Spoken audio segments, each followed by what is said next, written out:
Good morning. Good morning. In the talk on Saturday and on Sunday, a subject opened that came into fuller fruition last night.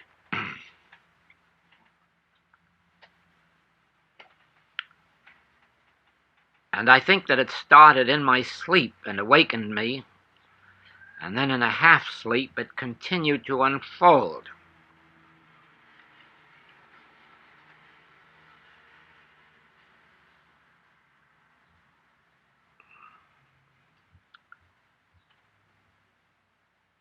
You remember several things were said Saturday and Sunday that had to do with our inability to know the truth, our incapacity to know the truth, or perhaps to the effect that nothing that we know is the truth, and therefore that we are not to depend on any truth we know or on any statement of truth we know, that rather in any and every experience that we are to open our consciousness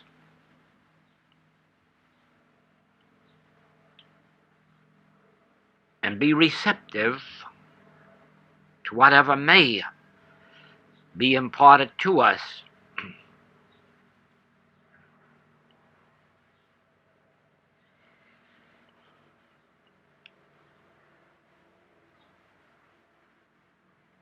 This goes back, of course, to the fact that the activity of the human mind cannot reach God.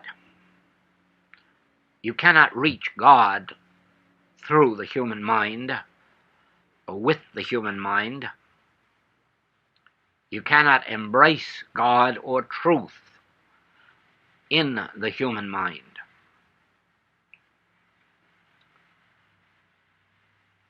And yet,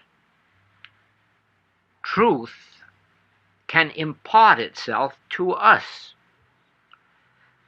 But it isn't likely that the fullness of truth can, because of our inability to receive it. We do not have the capacity to receive the fullness of truth, and therefore we are receiving facets of truth,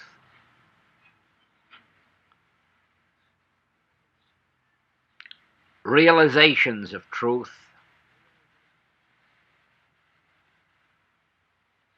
principles of truth.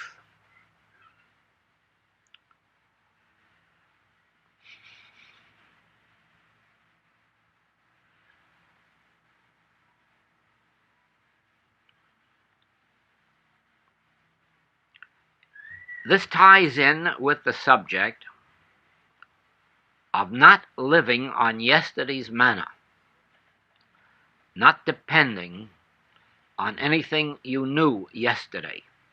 In other words, if we are in meditation, we certainly are not in meditation to remember something that we've read in books. We are in meditation for the purpose of receiving an impartation from the Father within. And it may come to us in the form of something we have heretofore known in Scripture or spiritual writings. But the point is that it is coming to us as an impartation of the Spirit, not as an activity of memory.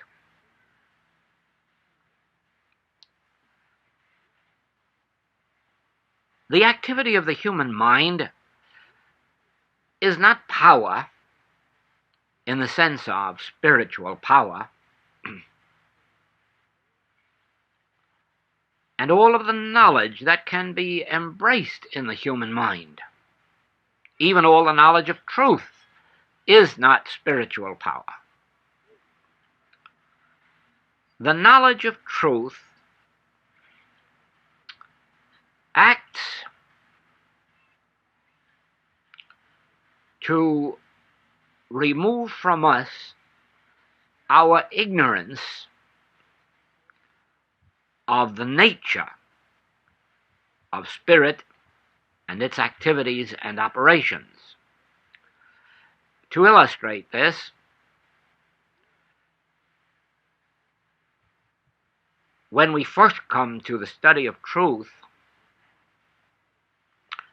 we believe that God is a great power, and that if we can just get God, we are going to have the power that will destroy the earthly errors. And now, through our studies, this ignorance is chipped away, and we learn to stop looking to God or expecting God to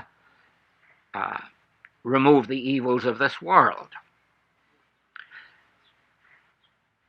In the same way that as we study, we learn that there is but one power. And here again, we have a help that enables us to stop trying to get a power to do something to another power, called evil, sin, disease, death. And with this knowledge of truth, we are enabled to cease that mental activity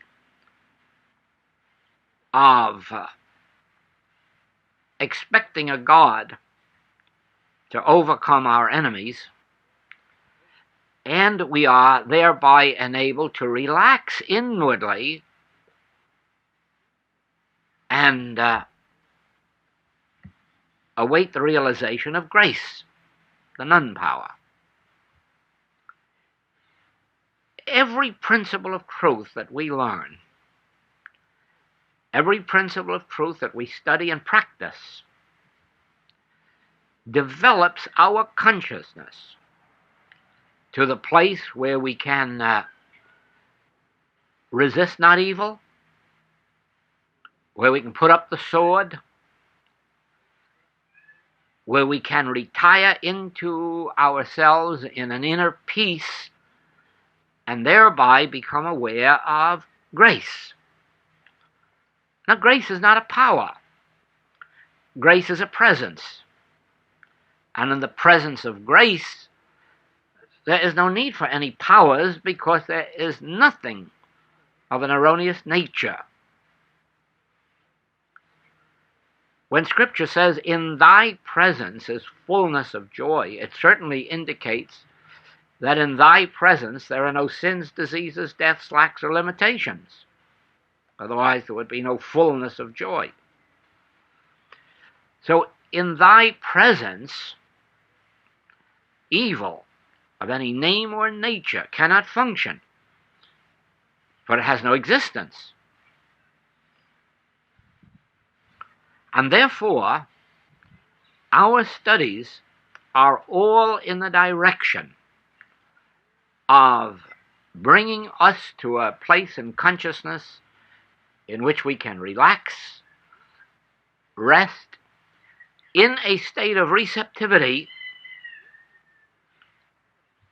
and then eventually hear or feel something that would indicate, "Fear not, it is I.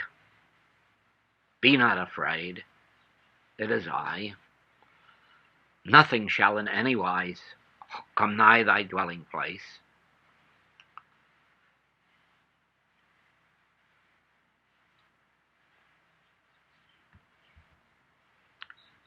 And now,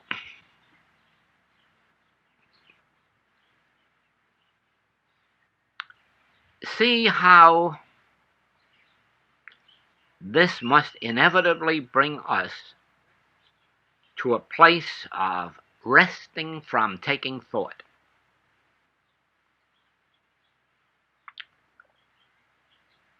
the place of realizing I cannot use truth, but if I relax, truth can use me. Truth can function my life.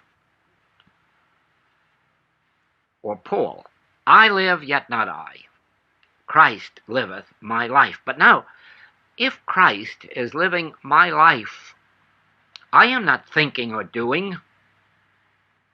Christ is functioning through me and as me, and it is, as it were, I am standing to one side,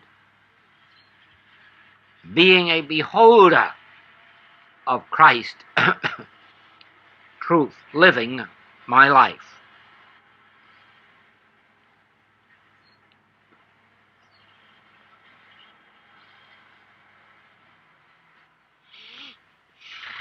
As you sit here listening,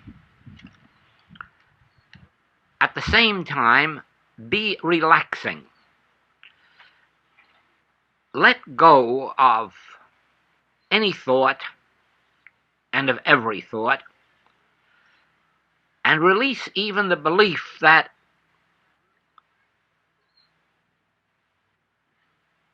there is anything that you can do about anything. Relax in the sense of, oh, speak, Lord, thy servant heareth.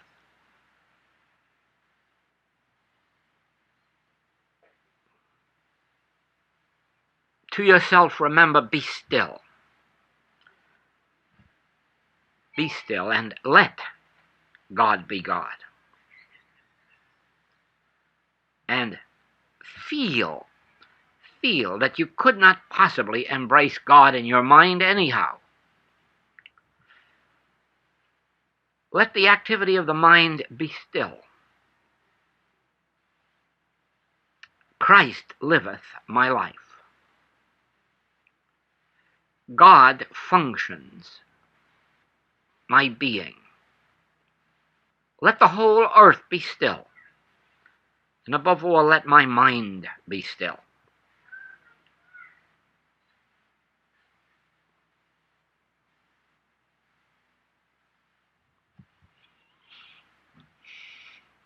Then you will see that whatever activity you are engaged in, business, art, music, healing, inventing, composing,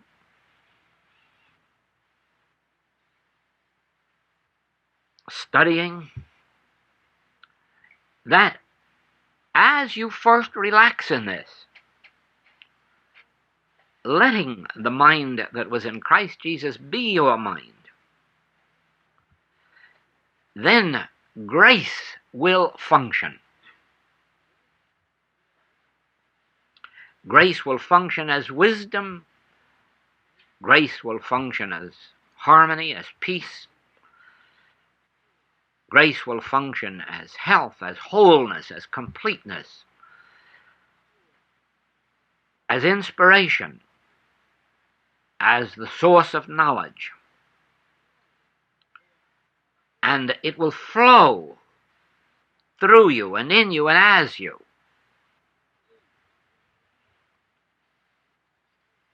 We in the Infinite Way work are now approaching the state and stage of consciousness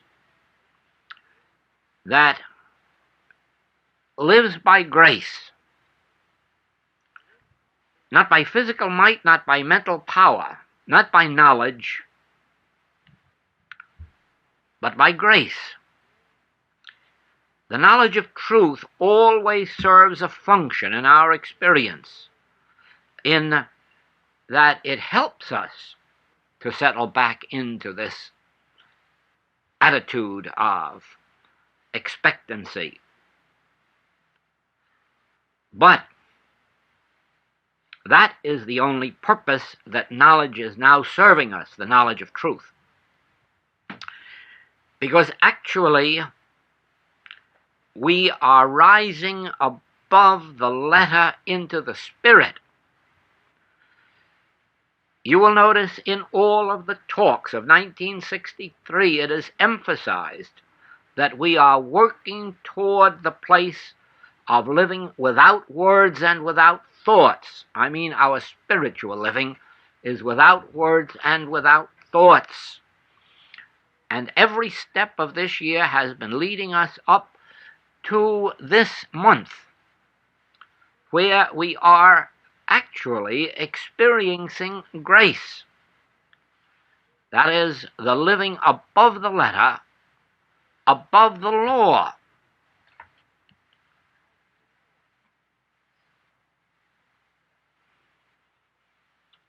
Just as there are physical laws that operate on the physical plane, mental laws that operate on the mental plane, and in our humanhood, we are always living by these laws. Although in our spiritual life, we are now living less by the physical laws and more by the mental laws, and then eventually less by the mental laws and more by the absence of law, by grace, because grace transcends all law.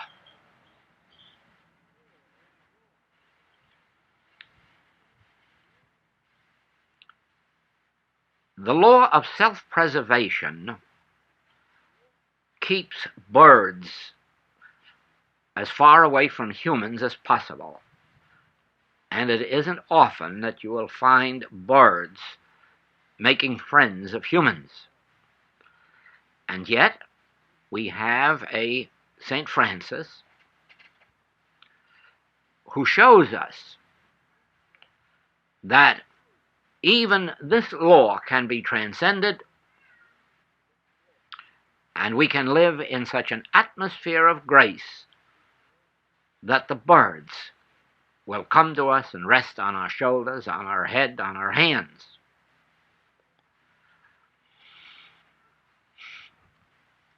Certainly, for the most part, as humans, we want to stay as far as possible away from beasts, the wild beasts of the forests. And yet, we have witnessed states of grace. Daniel showed us this. And many have been able to prove to us that wild beasts are not always wild beasts. But this would only be true where an individual is above the law and in grace and under grace.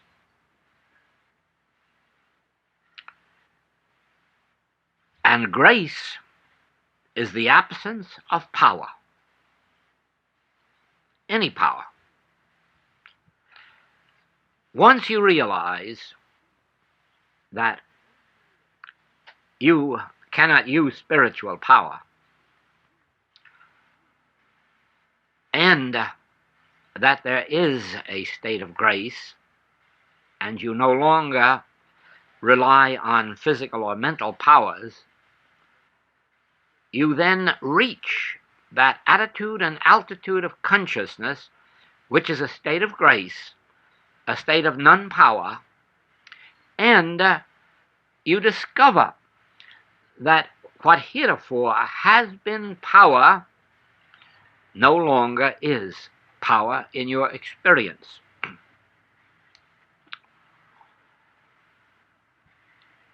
That it will probably be a long time before we demonstrate the grace consciousness in its fullest extent is evident by the fact that in the Master's resurrection, he still is full of nail wounds and knife wounds and broken bones, to show that, to that degree at least, he is still under physical law.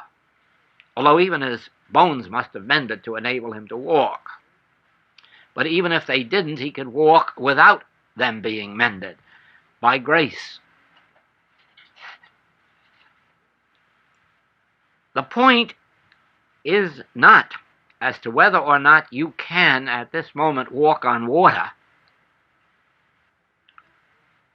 The point is not whether or not you can on purpose swallow a bottle of poison and survive it. That is not the point. The point is that from the moment that you begin to function under grace, law has less and less power over you. And then you will discover that you may be called to those who have swallowed poison and you can bring them through it, or those have been seriously injured and you can bring them above the whatever the law may be. You must remember this, that to some extent, almost from the beginning of your experience in the infinite way, you have been under grace, for the simple reason that every healing that you have witnessed has been a proof of grace. The law involved has been overcome. If you have had a germ illness, a cold, grip, flu, pneumonia, or any of these things that are caused by germs, and you have had a spiritual healing, it was grace proved that the law was of none effect. The law just could not operate. The law of germs, of infection or contagion, could not operate where your consciousness was present. So it is, any manner of healing, physical, mental, moral, financial, was a proof that the law was not able to function in the presence of your consciousness. It wasn't that your consciousness was a power over the law. It was a proof that the law wasn't a power in the presence of your consciousness of grace. What constituted your consciousness of grace? The fact that you had worked with the principle of one power. The fact that you had worked conscientiously, that you had read it on every page of the books, that you had heard it on every tape, and that gradually your consciousness had come to accept the truth that there is but one power and it is spiritual. There is but one law and it is a spiritual law. Now, as your consciousness accepts this, the law hits up against it out here, and like darkness, it just isn't there anymore. That is how spiritual consciousness operates. And as a matter of fact, that's how it is formed. It is formed by our awareness, first through the intellect, of these principles. We come to accept God, or I, or God as my consciousness, as the only power. Just think how many of the books pound away at the theme that God is individual consciousness, my consciousness and yours. Now, if God is my consciousness, what chance would anything have operating for evil? Nothing shall in any wise enter that defileth or maketh a lie. Enter what? Enter God consciousness. Enter my consciousness if my consciousness is God consciousness. Therefore, as I am working with these writings and being filled with this message, this principle, that God constitutes my consciousness, and my consciousness is the one and only power, that there is no power external to me, that all power functions from within me, and it is only of a spiritual nature. Therefore, it doesn't govern anyone or control anyone or dominate anyone. It is a spiritual law of freedom unto everyone. Now, you are building the consciousness of grace. And then, lo and behold, something comes to your attention of your own, or of your families, or of your patients, or of your students, claiming to be a law. And it touches your consciousness, which is no longer your consciousness, but God consciousness functioning as your consciousness, the one and the only power, therefore the light of the world. And now what happens to darkness? It disappears. And you have not used the power, remember. You have not used the power of truth. You have not used the power of God. You have been the power of truth. You haven't used it. If anything, it has used you. As we continue to abide in the principles that have been given to us in this message, and you will notice the fact that there are no contradictory ones.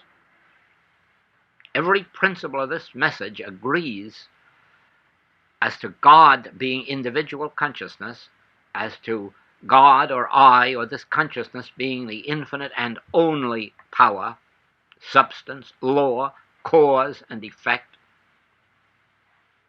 Every principle that becomes part of our consciousness constitutes the reborn consciousness. And the old man, or the old consciousness that believed in two powers, that feared two powers, that used one power over another power, that is the old man who is dying. That is the old consciousness that is being educated out of itself. And as this old man, with his belief in two powers, in the law, as he dies out, this new consciousness is reborn until eventually, and this should be the year in which our activity takes on this complexion, until we now rise above the law into a consciousness of grace, in which we are not thinking in terms of power, we are not thinking in terms of overcoming, we are not thinking in terms of words or thoughts. We are living, we are being, and we are letting the divine consciousness flow through us and animate us and live our lives for us. Of course, we have the Ten Commandments to tell us what to do and what not to do, and up to a certain extent we succeeded with them in attaining at least a goodly measure of obedience to them. And then we found the Sermon on the Mount, and we went a step further. But in all of this, remember, we were still living our lives. We were still trying to love our neighbor as ourselves. We were still trying to be philanthropic. We were still trying to forgive our enemies. We were still trying to improve ourselves. But at this point, that stops. At this point, we are living by grace. And it is the grace of God that functions through us as benevolence or purity or kindliness, or whatever qualities, integrity, whatever it is that functions through us, we are now enabled to say with the Master, "Why callest thou me good?"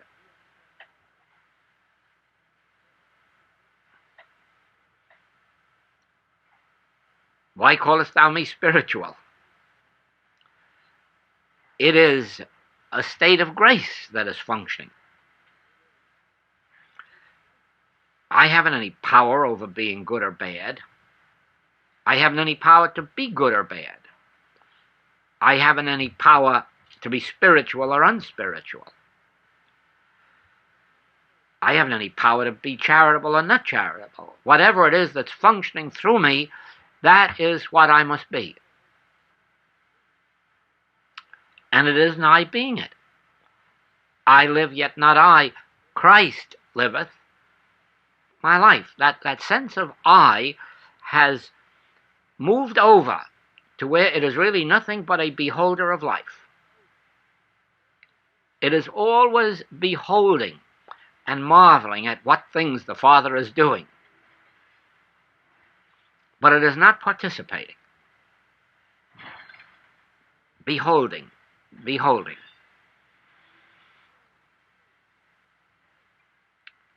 It beholds sometimes with sadness.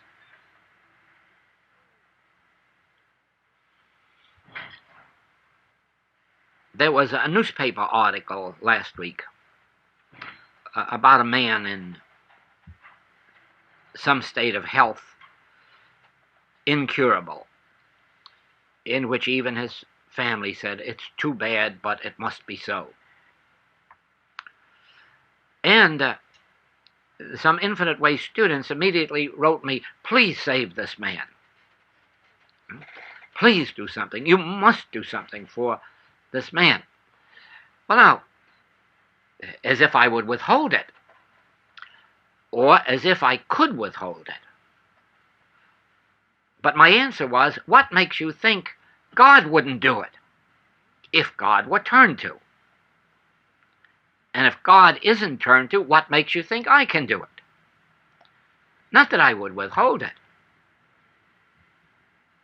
Do you see the point? And this is what the beholder sometimes witnesses, those who could be helped, but aren't being, and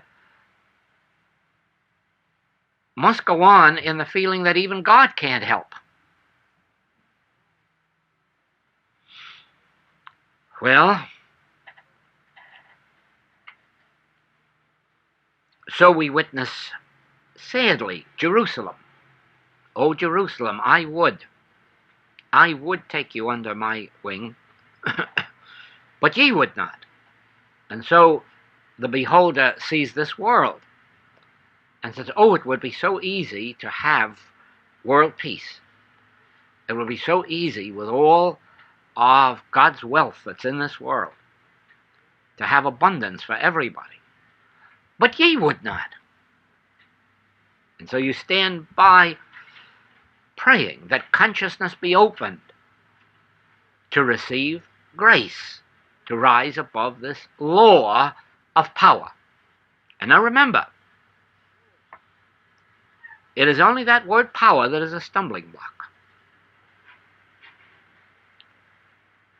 Because we are always seeking a power, and when we are seeking a power to overcome something or destroy something. And thereby, we are not living in the awareness of God. Because in the realization of the presence of God, there is no power necessary to overcome, to destroy, to do anything. Some people act as if we need God power to increase the supply of this world. The supply of this world, and I'm speaking human supply, is already infinite. There is already more of what is necessary for food and clothing and housing than the entire world could consume, and it is being renewed faster than it is being used.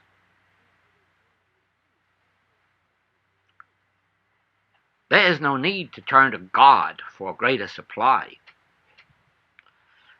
There is only need for ourselves to be willing to share the supply we already have.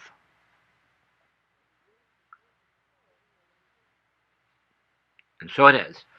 The world prays to God for peace. God has no peace to give. God is not withholding any peace. Peace must be established in the consciousness of an individual or the individuals of the world. God's peace is already established on earth. If you and I are not at peace with each other, God can do nothing about it. It lies within you and me to decide what it is that will establish peace.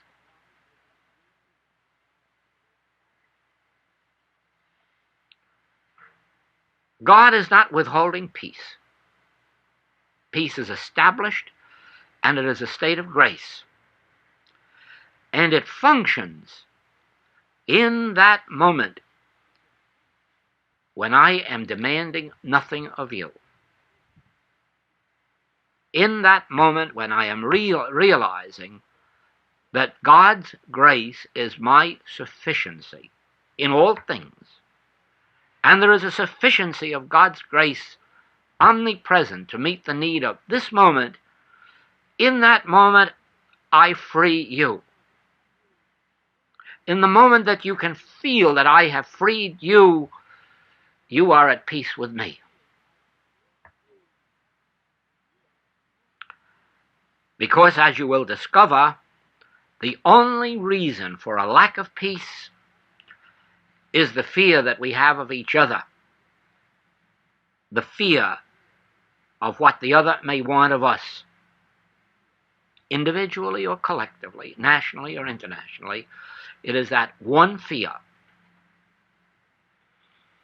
And the only antidote is the realization that since I and my Father are one, I have a hidden manna.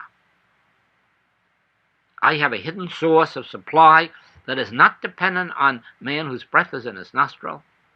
It is not dependent on anyone's goodwill. And as I can relax in that, in some perfectly normal and natural way, that supply unfolds.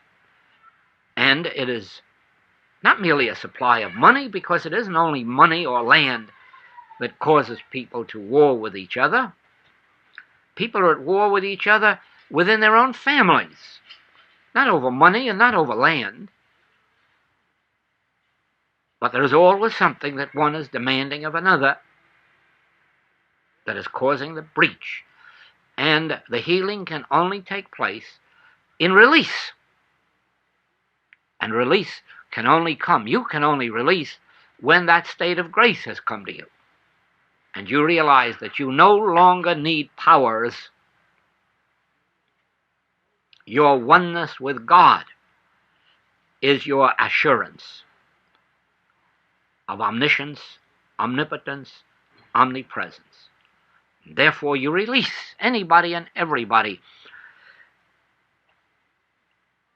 This might be called forgiving, but it's a better way of approaching it, because forgiving is difficult.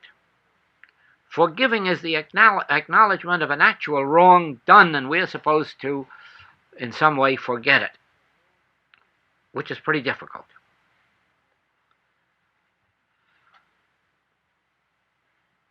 But it is far easier to see that the reason that this was done to me was because I was expecting something else, and I had no right to be expecting anything. So in the beginning, it was my fault. I brought it on myself. I expected something of you. Therefore, you did to me what I'm having a hard time forgiving. But if I had not expected that of you, I'd have nothing now to forgive. We could be at peace. Do you see? So it is that under the law of self-preservation, you can see how we injure each other and do things to each other, all because we're trying to protect ourselves or save ourselves at somebody else's expense. Also, you can see how we have been taught certain things as law which weren't law. And we've come under the belief of that law. For instance, the Hebrews once taught that the sins of the fathers will be visited on the children unto the third and fourth generation.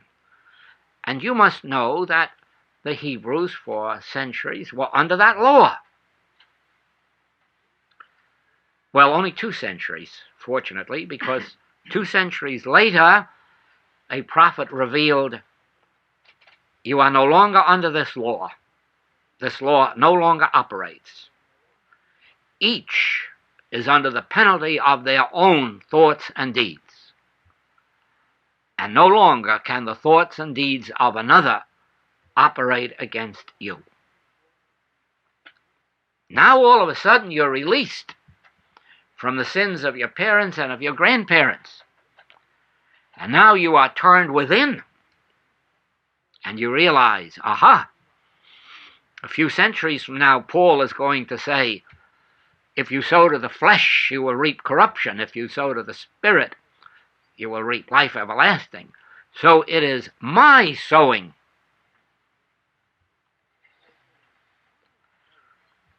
And so we better get ready for Paul and prepare ourselves now so that by the time Paul says this to us, we can say, Brother Paul, it's all right.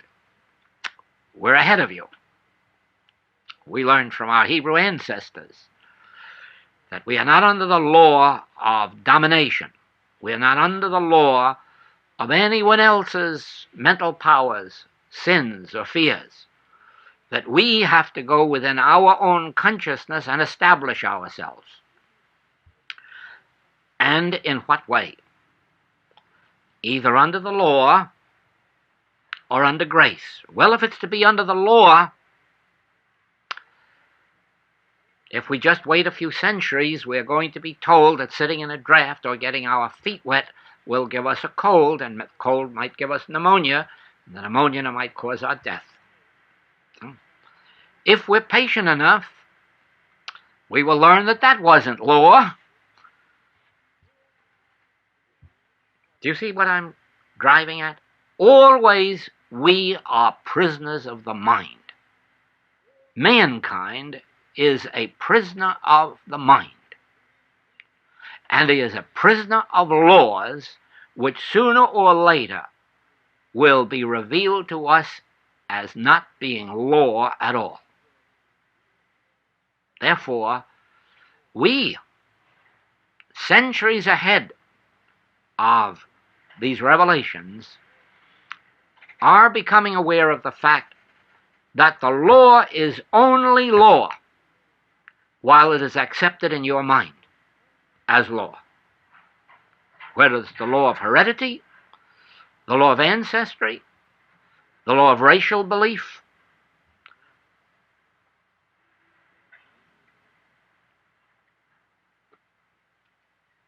or even now, the law of karma.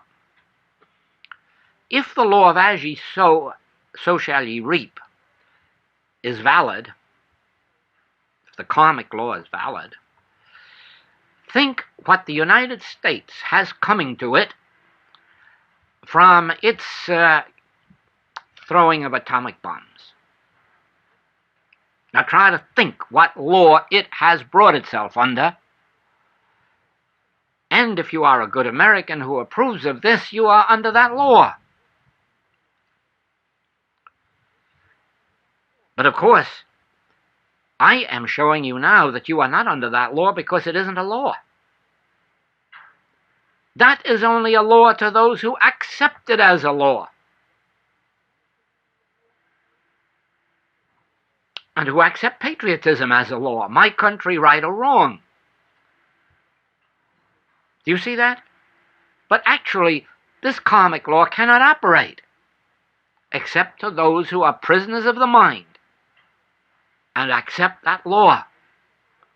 For this reason, if you are abiding in grace, there is no law. You've proven for 90 years of metaphysics that sitting in a draft and getting wet feet wasn't a law. You've proved with 90 years of metaphysics that the germs that cause colds and grippe and flu is not a law. You have proved by the healing of tuberculosis, cancer, consumption, and many, many other things that what is accepted as law is not law. Is not law to those under grace. Because remember, it was only the practitioners or teachers who could prove that. Therefore, the law is the law to those who are still prisoners of the mind and live by the law.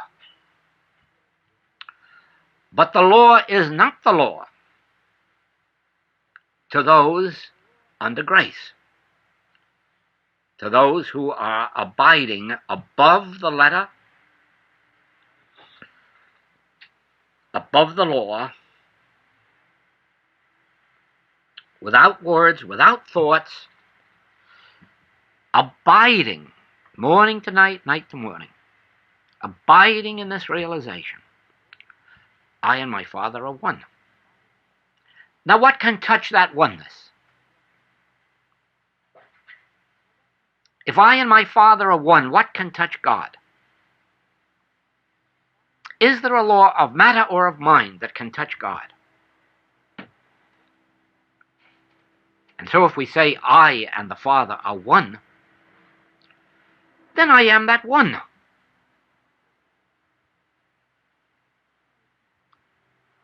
And that is the one that is not man, a spiritual being.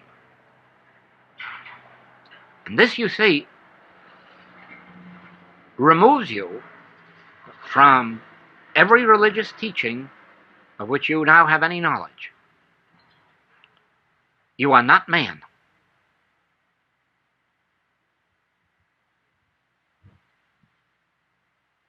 You do not have to be forgiven.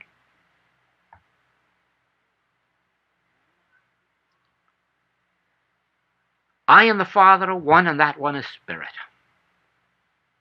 That one is life eternal. Individually, it is known as the Christ self, or spiritual self, which I am, not which I will be by reading books. The reading of the books will tell me that I am. And then I have to turn from the books in meditation and attain the realization that I am. Our studies of the knowledge of truth, the letter of truth, is to lead us back into the kingdom of God within ourselves, where we tabernacle with our inner selves and receive therefrom the assurance, be not afraid. It is I. Thou art I. I am thou. Oh, then I am under grace. Not under the law, under grace. And there is no law touching the grace that I am, that does not dissolve. Now, do you see that what I started out to say, and what I have been saying these last 2 days, and to which I have been leading up throughout this whole year of talks, Sunday talks, is that you now arrive at a place above words and thoughts, above using any truth, to just abiding in stillness, in quietness, in peace, without words, without thoughts. And if there are any words or thoughts to come, let them come from the divine grace, from the Father within, from the source.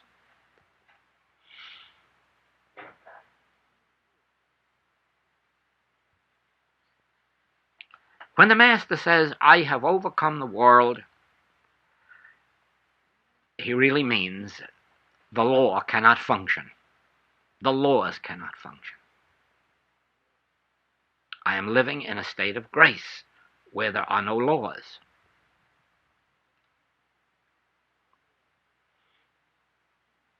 And I can see that the laws can operate only in the minds of those who are accepting laws, to whom you render yourselves servants. He you must obey. The law or grace. Will you serve God or mammon? Oh, it doesn't mean serving God and money as such. But are you letting the world of effect be the law unto you? Is money going to be your God? Is the law of health going to be your God? Is anything in the realm of effect going to be power? Or are you realizing there are no powers? There are no powers.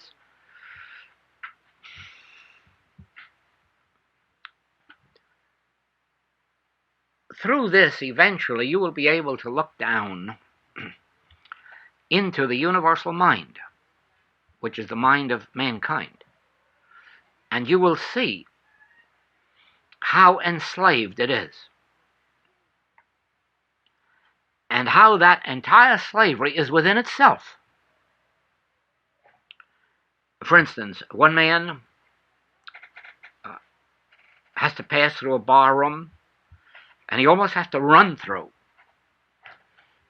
He's in such fear of those bottles there and of what's in them, and that he may pick one up and drink it. He has to rush through to get away from it. Okay? It's in his mind. It isn't in the bottle, because we walk right through that same room, and we don't even see the bottles that are up there. We've gone all the way from the front entrance to the back entrance and haven't even been aware that such things were there. Even if the physical eye saw them, we weren't aware of them, because they weren't in the mind as a power. And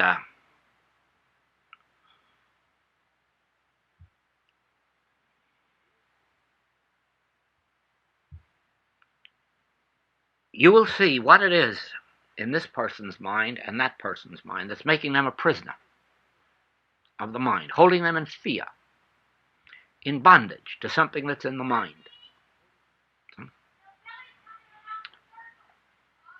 One fellow, it's gambling. He just can't rest while he has $1 in his pocket. He has got to gamble it away. And why? The attraction isn't out there because it doesn't attract most of the people of the world. It only attracts the few who are prisoners to that particular form. And so it is that there's the fellow gambling in Wall Street. He's just as much a victim of gambling as the fellow at the 10-cent dice table. And if you can look down, you'll see what's animating him and pushing him. He is not aware of it. He's a victim of it. And so it is, you learn never to condemn. Never. Because that person who is afflicted with the $2 racetrack bet, or the fellow with a $100,000 Wall Street bet, or the fellow with the alcohol bet, or the drug bet, or the sex bet, or some... He's a victim. He is not the sinner. He's the victim. And he's a prisoner of his own mind. And you can only free him when he's ready to be freed, when he appeals for it, when he asks for it. You can only free him by being free yourself. The fact that you yourself recognize grace and not law. And then as you sit in a complete silence, without any thought, and always remember this in your treatment work, don't be concerned if you don't get thoughts. Don't be concerned if no truth comes to you. You're not the actor. You're not the healer. The concern is not yours. You are relaxing yourself into grace. Grace is going to do the work. You are merely going to be the instrument of grace. Therefore, you sit down and whether the disease is physical, mental, moral, financial, or human relationships, don't struggle around to know any truths. Don't struggle around to give advice. Be still.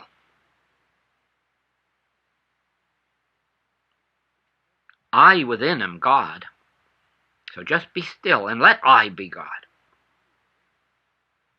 And relax in that grace that realizes law is not power. The law of the mind is not power. The law of beliefs is not power. Grace reveals the non-power. Grace reveals the non-power. Grace reveals the presence of grace reveals the non-presence of power, of law. And so, as long as you can abide in that inner stillness, do not be concerned whether you have words or thoughts, because it might well be that you have gone beyond that place of needing words and thoughts. Because words and thoughts, remember, are part of that activity of the mind. And what we are trying to do is rise above the activity of the mind into grace. In quietness and in stillness. Is the presence of grace. In thy presence, the presence of stillness, quietness, peace, is fulfillment, divine harmony. You see, you are at the place now of not overcoming, not destroying, not removing. This year, all of us in the infinite way must pass out of the state of mind that's overcoming and rising above and destroying and into this realization of grace that is the light which reveals no darkness. It doesn't remove it. It doesn't send it any place. It reveals non-presence. And so those who come to you with sin or disease or lack, don't try to do something to them or for them.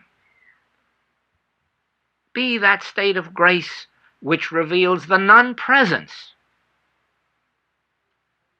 Where it went to or how or when, you have no idea, and don't try, because you'll be trying to use your mind again. And do not think for a minute that this will destroy your mind, because your mind will always have its function as the avenue of awareness. All that you are doing is stopping the false activity of making a power out of your mind, which it was never meant to be in the beginning. Take no thought for your life, what you shall eat or what you shall drink, in the moment that ye think not, the bridegroom cometh. Now, you are not to destroy your mind. You're not to give it up. You're not to surrender it. You are to allow it to settle into its normal function of an avenue of awareness. Through my mind, I know that you are here. Through my mind, I am speaking to you. Through my mind, all of this is functioning. See that? But I'm not using my mind to be a power to destroy your errors.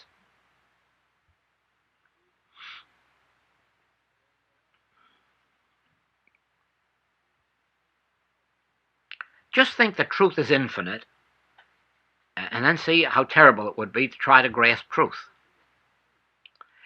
Think how much you would be proving if the thought came to you or someone asked you, what is truth, if you could smile like the master and turn on your heel and walk away, as if anybody could know what truth is. Who could know what truth is? I am the truth. Well, now go and define what I am or who I am. Impossible. So the closer you get to that place where your mind isn't busy seeking around for some truth, the sooner you will see that truth keeps pouring itself through you. From the source. Not a made-up truth, not a formula truth. Okay? Not a truth that somebody wrote. It's truth, all right. Otherwise, the mystics wouldn't have received it. It's truth. But it is the truth that you know to help build you up to where you receive the truth. Thank you.